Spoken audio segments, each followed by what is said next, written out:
अनोखी कहानी। एक गांव में दो बहनें साथ रहती थी, राधा और मीरा।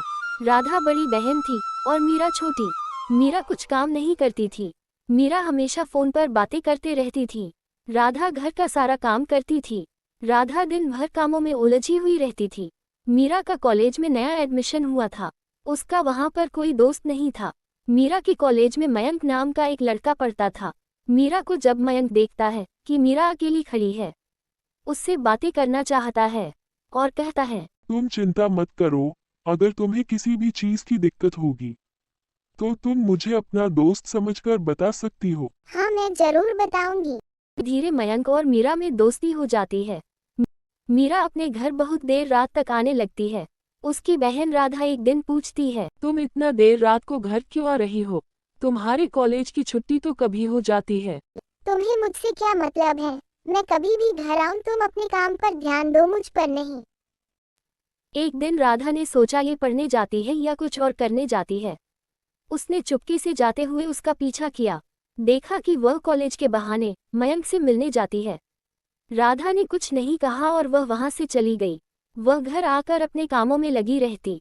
राधा जब बाजार से आ रही थी तो उसने देखा कि मयंक किसी और लड़की से बातें कर रहा है और उससे शादी की झूठी वादे कर रहा है।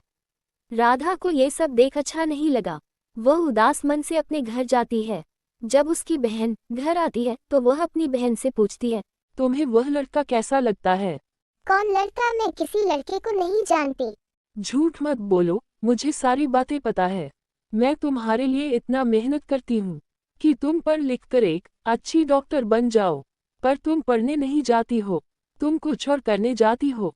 वो लड़का तुम्हारे लिए ठीक नहीं है। अच्छा, तो मैं तुम्हारी तरह ऐसे ही दिन करते रहूं?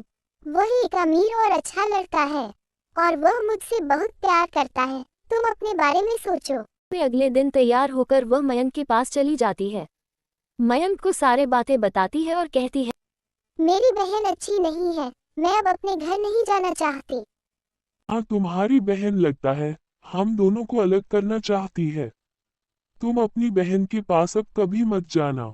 मीरा को क्लब ले जाता है और उसे खूब दारू भी पिलाता है और दोनों खूब डांस करते हैं। राधा अपने घर के बाहर इंतजार कर रही थी।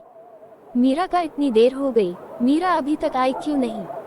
वह घबरा जाती है। उसकी सहेली के घर राधा जाकर पूछती है, मीरा कहाँ है? वो कॉलेज से अभी तक घर नहीं आई। सहेली कहती है, मीरा तो कॉलेज आई ही नहीं है। राधा ये सुन घबरा जाती है कि क्या करे। वो पुलिस स्टेशन चली जाती है। अपनी बहन के बारे में पुलिस को बताती है।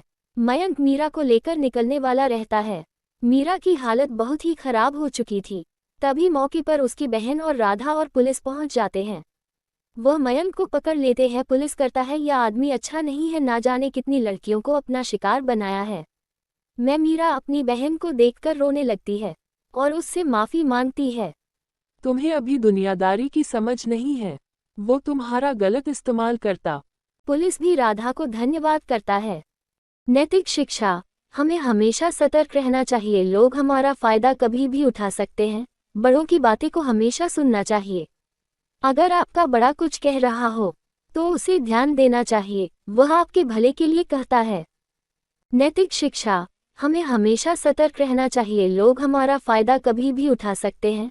बड़ों की बातें को हमेशा सुनना चाहिए। अगर आपका बड़ा कुछ कह रहा हो तो उसे ध्यान देना चाहिए, वह आपके भले के लिए कहता है।